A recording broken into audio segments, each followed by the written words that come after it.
everyone, welcome back to the Chargers Check-In. My name is Cecilia, here to preview the Eagles game. This is definitely an important one for the Chargers. This is the toughest stretch of games in the Chargers schedule, so we're going to get into all that, but first we got to look at the injury report. Definitely some big news on both sides this week. Looking on the Chargers side, so Justin Herbert should play, right? That's what he's been saying all along. That's what the coaching staff have been saying. He did have a surgery on his hand. Obviously, he had a broken bone in it. He's wearing a brace. He said the main thing is getting the swelling down, and he was wearing a brace with like some sort of soft covering on it, and you could see in all the practice footage that, you know, he's being really careful with his left hand. He's kind of just like holding it up to his chest, not moving it too much. So usually after a surgery, it takes a couple days for the swelling to go down, and then you get a real sense of, you know, how capable you are. So we can be confident that he won't be going under center. That seems really unrealistic, too much to risk given the games coming up, but he should be out there. I've talked a bit about how they're going to use Trey Lance in those short yardage situations, but, you know, Justin Herbert will be out there. Omarion Hampton was limited, unfortunately. He's still wearing a non-contact jersey, which makes me doubt his snap count a bit. Maybe they keep that a little bit lower, which is unfortunate, but it still looks like he's trending towards playing. We know that Jim Harbaugh is just very conservative on these things. He could just be really playing it safe in practice. So that remains to be seen. Definitely keep an eye on the injury report for that. Tucker Fisk didn't practice. That could mean that Will Dissly will be active. That's fine by me. Will Dissly is a very capable blocker. But something else to keep an eye on. Deshaun Hand didn't practice because of sickness. That could be a big factor in the run game, so we'll have to keep an eye on that. Hassan Haskins' window to return from IR was opened, so he was limited, may or may not be back. That's maybe not a huge deal in the run game, but he is a core special teams player, and if Hampton can't be out there for short yardage situations, or, you know, if he passes his snap count and that's it, Hassan Haskins can be a big factor in running the ball up the middle in the few times that they should be doing that. So definitely a good thing that he's on his way back. QJ was limited with a shoulder injury. I do expect him to play, but we'll have to keep an eye out for that. Otito Ogbonnia was back practicing. I imagine he will go back onto special teams instead of Bud Dupree, but we'll see, because, you know, there's a world in which Bud Dupree is just outperforming him in that regard. I'm not sure. Trey Pipkins was limited with a back injury. He will likely play, but that's just another one to watch. Hopefully all is well in that department, because we do not need more shakeups on the offensive line. Now, onto the Eagles side. Defensive tackle Jalen Carter is the big news for the Eagles. He had a procedure on his shoulders, so he will definitely be out. That's a big deal. This guy was a Pro Bowler last year, a lot of tackles for loss, a lot of pressures. He really holds down the run game up the middle and is a big reason why there's such a big difference in how the Eagles handle the run game outside of the tackles versus between the tackles. So that's a pretty big deal for him. Their next guy up is also good. We'll get into that. Linebacker Zach Bond was limited with a hand injury. I still expect him to play. We'll have to keep an eye on that throughout the week. Safety Marcus Epps is designated to return from IR after a shoulder injury. He had a full practice, so he should be back. Xavier Gibson should be back. He's their punt returner. He was out last week against Chicago, so he should be back this week. It seems like Lane Johnson will be out again. They didn't put him on IR, so they must have been hopeful that he could come back this week or next, but unless he practices today, I very much doubt that he will be active. I think he's just too important for them going forward, and their spot in the playoffs is relatively secure, so they probably don't want to take any chances at this point. Edge rusher Jalen Phillips has a concussion. I expect him to play. Keep an eye on that. We've seen how he can be a big factor, and, you know, he's the player that they traded for. So let's get into the state of the Eagles. They're 8-4, first in the NFC East, coming off of a tough loss to Ben Johnson and the Bears, who just ran all over them. I mean, Swift and Monungai just did whatever they wanted to that defense. And obviously part of that is the Bears are one of the best teams in the NFC. And I think, you know, people are just now kind of catching on to that, because, you know, Caleb Williams didn't look great, and the rest of their roster is so good that he's had time to develop. And now, you know, now they're able to beat teams like that. So on one hand, it's a tough loss, but on the other hand, the Bears are really good, you know. So before that, they had a loss to the Cowboys. Obviously, that doesn't feel good. You know, it's their rival and everything, but they really, the vibes aren't good in Philadelphia. They've been kind of a media mess. You know, you have A.J. Brown openly complaining about his play calling, drawing attention to his routes, you know, everyone noticing he hardly has any routes over the middle. That has changed in the last couple of weeks. But in the last couple of weeks, they haven't been winning, you know, and head coach Nick Sirianni talked about changing the offensive play caller. ultimately decided it will stay the same. Both Saquon Barkley and Jalen Hurts seem to have kind of regressed this year, because everything seems to have regressed this year. Now, they are who they are. Either of them can pop off at any time, right? That's who they are. But the play calling has gotten more conservative in response to their regression, and that, to me at least, has kind of had a cumulative effect on the offense. You just have to keep in mind, they are the defending champions for a reason. They have a stacked roster, and if the Eagles decide that this is their get-right game and the offense comes out swinging and the defense, they're already good, this is going to be a serious uphill battle for the Chargers to overcome. It just is. They have the talent. They have a tough defense. They traded for Jalen Phillips from the Dolphins for some juice up front because they were struggling to get after the passer. They still kind of are, and they may have lost their last two, but it was the Cowboys and the Bears. Those are two of the hotter teams in the NFC. I know the Cowboys just dropped one to the Lions, but just don't let that fool you into thinking that this is a bad team. Don't let the way that Eagles fans talk about their own team fool you into thinking that this is a bad team. The way Eagles fans talk, you would think that they were the Raiders, So let's get into the Eagles on both sides of the ball and the strategies that the Chargers are going to need to have in order to overcome them. So starting with their defense, which is their real strength, this is the side of the ball that has stayed relatively consistent. Even where the offense has let them down, the defense has kept them in games that the offense didn't really have a place in. They are below average on third down, and I think that's a real weak point for them against the Chargers because the Chargers tend to be really good in third down situations. We definitely saw it last week, and they should have a better plan for those third and short, fourth and short, or goal line situations. Talked about it coming off of the Raiders game, but the way they handled that just wasn't good enough. Jim Harbaugh talked about it in the press conference. We got to get Trey Lance in those situations. Maybe a tight end for a QB sneak situation. They definitely have options. I hope they get creative with it. I want to know, because I want to know what we have in Trey Lance in case Justin Herbert gets hurt again, which is a very real possibility. As much as I hate to say that. But there are so many better options than just handing the ball off in the shotgun. Trey Lance is definitely going to get a lot of first-team reps in practice this week while Justin Herbert recovers, so he should be able to handle those situations, and, maybe there's an opportunity to do some sort of play action. Obviously, RPOs, Trey Lance is really good in running and scrambling, so those are definitely options. Definitely something I'd like to see improved this week, and I expect we will see improved. In terms of the Eagles' defensive line, like I said, Jalen Carter is out, so Moro Ojomo should be out there more. He was averaging about 42 snaps per game. I think that'll go up a bit. He has a pass rush win rate of 12%. He's going to be looking to feast on the Chargers interior. I know Bradley Boseman had a good game last week, but the consistency just isn't there, and so he's definitely going to be looking at that as a big opportunity. Same with Jalen Phillips. I think on the Dolphins we saw him line up in the interior sometimes just to get the best matchup. I would not be shocked if the Eagles had him do that this week as well. This is a line they've struggled to get after the passer. Justin Herbert, in theory, should have more time in the pocket if they can get some help toward the interior, which they should be able to do. But this, the Eagles' defensive line are probably going to see this as a get-right game, as most teams do, right? Because you have an opportunity to get after the passer, and now Justin Herbert's hurt. And so he has that much more of a reason to throw the ball away a little bit faster. He has that much more of a reason to throw into covered receivers. It's just not a good situation for Herbert when he's under pressure right now. They only have 24 sacks on the season. For context, the Chargers have 34. But that doesn't change the fact that the Chargers absolutely have to have a lot of checkdowns, a lot of quick game options. They always have to have an easy button for Justin Herbert. I would love to see more design touches for Trey Harris. I would love to see that for QJ. Both of these players can make things happen after the catch. Every time Trey Harris has the ball, good things seem to happen, and I want to see him get more involved. And if it is Will Dissly out there, I would like to see some plays where he chips a guy and then is immediately open for Justin Herbert, and that may not lead to big plays, but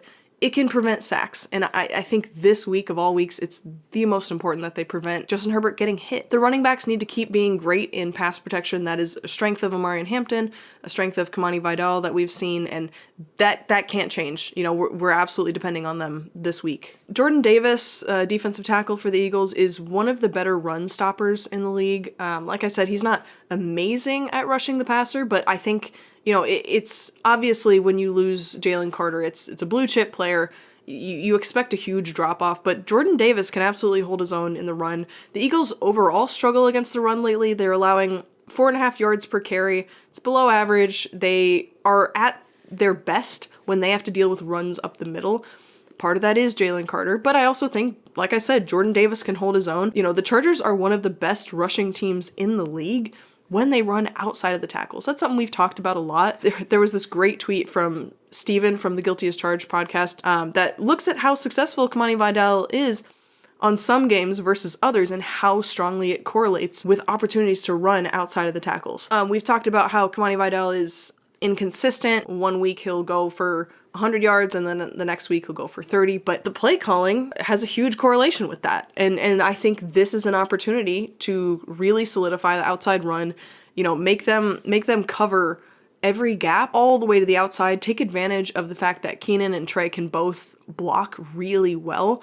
And, you know, you're going against some really physical corners, but I believe in Trey Harris and his ability to block. And, you know, we've had some good reps of Jamari Sawyer setting the edge, you know, getting Scott Matlock out there, every possible look, and hopefully some creative options. We saw the pop pass to Trey Harris, thought that worked really well. I think he's probably a better fit for that than anyone else. I've seen them get Ladd in on that or get Darius Davis in on that, but I think Trey Harris is just able to make a little bit more happen in those situations. And the opportunities to be creative in the run game are going to be limited because of not being able to be under center. So that's definitely one of those options I want to see them explore. I don't see many opportunities for explosive plays happening between the tackles, and I think explosive plays are going to be a really big deal in this game where we can't necessarily have Justin Herbert standing in the pocket and throwing deep. You know, it's definitely possible. They can scheme it up that way, but they're not going to do that without extra blockers, without a play action, something like that, or maybe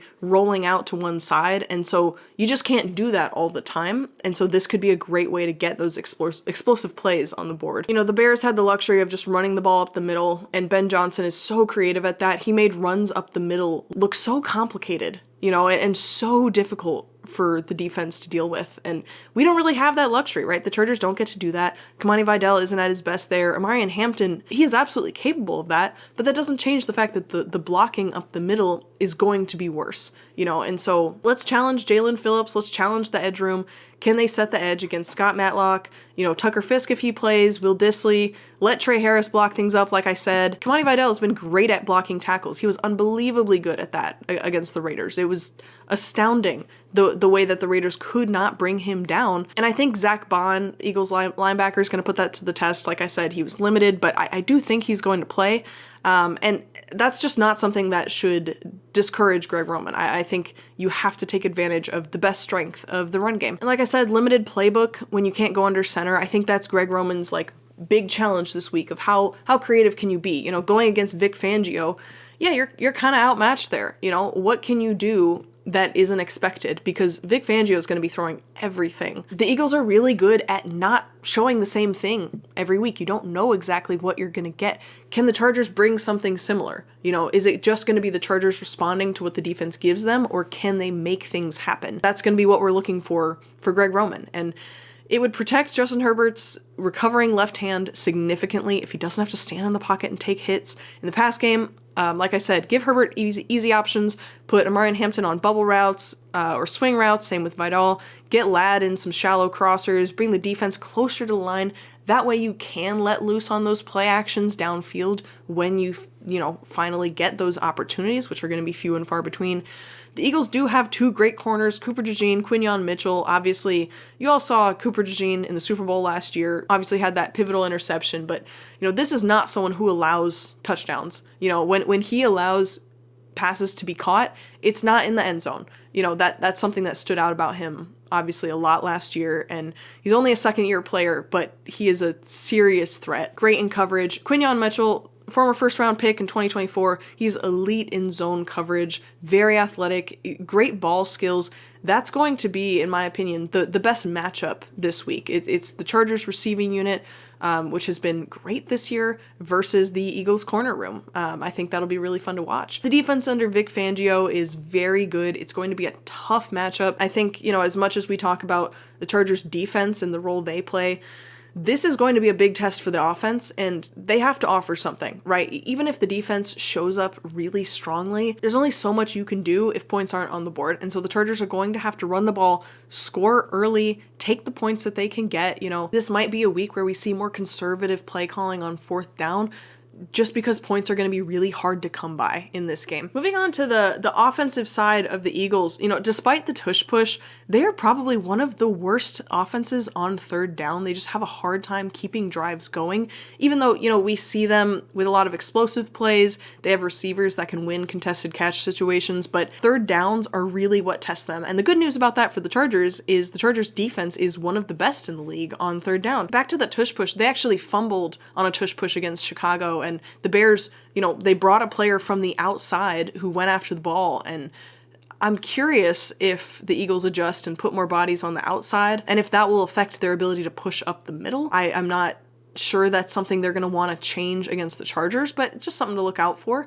Their run game has not looked the same this year. Obviously, Saquon had a historic year last year, and now he's averaging 3.7 yards per carry. Their run blocking has also regressed. It's still above average. It's just not what you think of when you think of the Eagles' offensive line. You think of how they absolutely overwhelmed the Chiefs in the Super Bowl last year, and that's just not what it looks like. You do have to keep in mind, Saquon Barkley is Saquon Barkley. He still has great plays in almost every game. He still has that explosive potential. He is hard to tackle, and the Chargers at times, you know, they've been inconsistent with their tackling. So make no mistake, Saquon Barkley is absolutely looking to get right in this game. This is something that the Eagles have been struggling with all year, and you know when the Chargers struggled against the run at different points this year, that's going to be a point of emphasis for them. The offense also, interestingly, they often struggle to get set up at the line soon enough for Jalen Hurts to make adjustments based on what he sees. It limits their opportunities to use motion and understand their matchups, understand what kind of coverage is being run. I think that's a great opportunity for Jesse Minter to continue to blitz at a higher clip. I think blitzing from different looks where it's not clear who's coming, who's dropping into coverage, we saw that be very effective last week. Granted, Jalen Hurts is a lot better than Geno Smith. Simulated pressures have been a particular weakness of the Eagles this year. I think it's kind of flying under the radar just because of their other struggles, but I think that's a strength of Jesse Minter. I think he needs to take advantage of that and bring it in full force. You know, we saw a lot of cover zero last week. Minter said that it was just a week-to-week thing, you know, in his press conference, and to a certain extent, obviously that's going to be true. You're not going to show the same looks against the same teams, but to me, I'm wondering, is that an adjustment they made off of the bye? And is that something we're going to see more going forward? And I think in all likelihood, we will see that. It's not a complete 180 on what they normally do. You're still going to see that too high shell, because I think that's a good matchup against the Eagles. But let's take a look at the Eagles receiving unit. Obviously, Devontae Smith, he's their contested catch guy. He has the most receiving yards. He plays so physical. It is so hard to stop the ball from getting into his hands.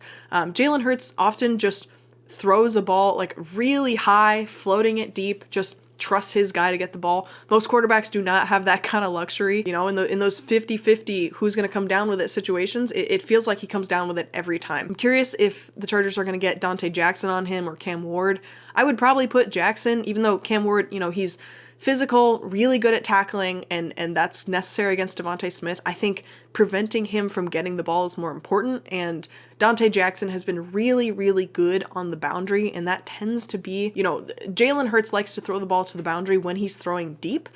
That could change this week because the Chargers have been particularly weak deep up the middle of the field, but if they don't change those tendencies, then you know, I think the Chargers have a bit of an advantage in that matchup, despite the Eagles having really good receivers. Dallas Goedert is the tight end. He's the biggest threat in the air in the red zone. He has 7 touchdowns on the year. He's not a huge factor outside of the red zone.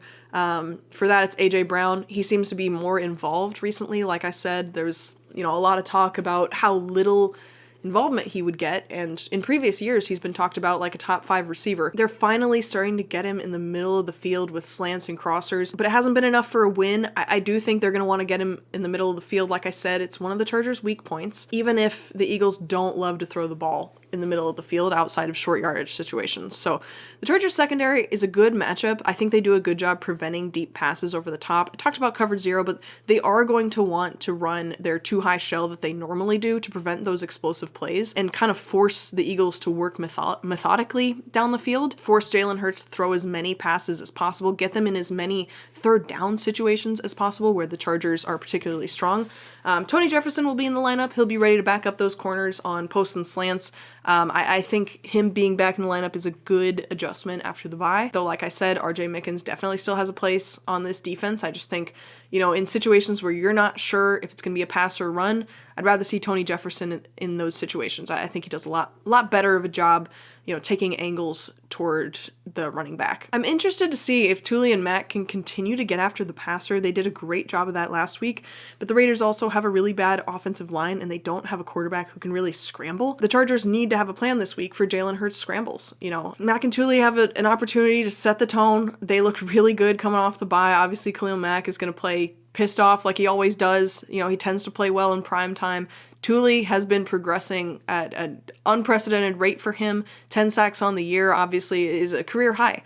So I'd love to see him continue in that direction. And I think Jalen Hurts does a really good job of protecting the ball. If you can get him under pressure, we might be able to see that change. So overall, looking at the Eagles, they've given up on average about 64 yards per game in penalties, which is something, obviously the Chargers have struggled a bit with that as well. If they can come out and play a clean game this week, that could end up being a big difference in a game that could end up being one of those gritty, running the ball, defense first, low scoring games, which it's very possible that's what we see this week with both defenses playing so well.